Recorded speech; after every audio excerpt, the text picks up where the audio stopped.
first Connies involved, starting with missions in August 1964 at the time of the Gulf of Tonkin incident. The Constellations flew throughout the war, and their service was invaluable.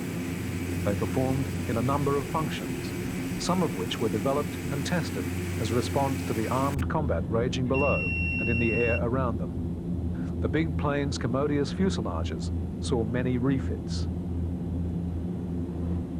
The variety of Constellations deployed to Vietnam illustrates the way the big planes had taken on so many roles in the services. Their main work was as airborne early warning aircraft, but they were also used for a number of other missions.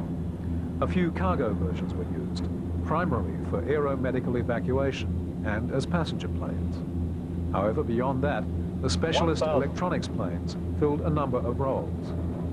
One of these was the relay of data from sensors scattered along the North Vietnamese supply routes as part of Operation Igloo White.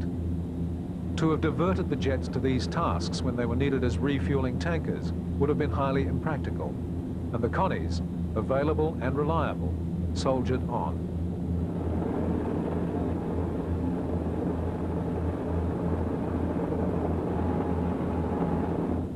The Constellation's original deployment to Vietnam was essentially defensive.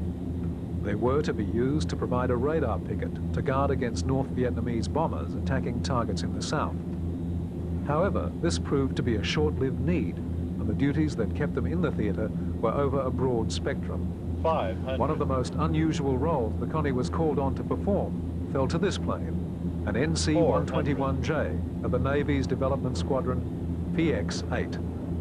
The designation was given to a group of planes that were variously modified to secret specifications. There was no conformity within the designation. 200. It was, effectively, a grab bag for various one-off Connie versions. This plane, for example, had its own special fit and its own special mission. 50, 40, 30, 20, 10.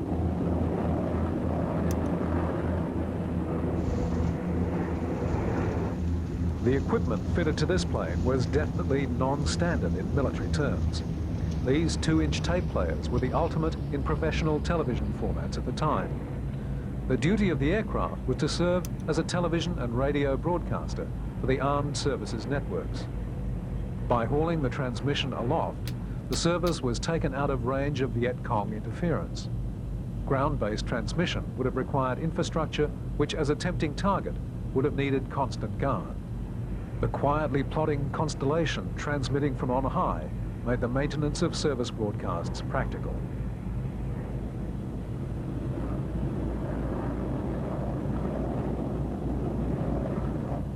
Of course, most of the Constellation activity in Vietnam was far more actively involved in the conflict, with the most important work being performed in monitoring the North Vietnamese.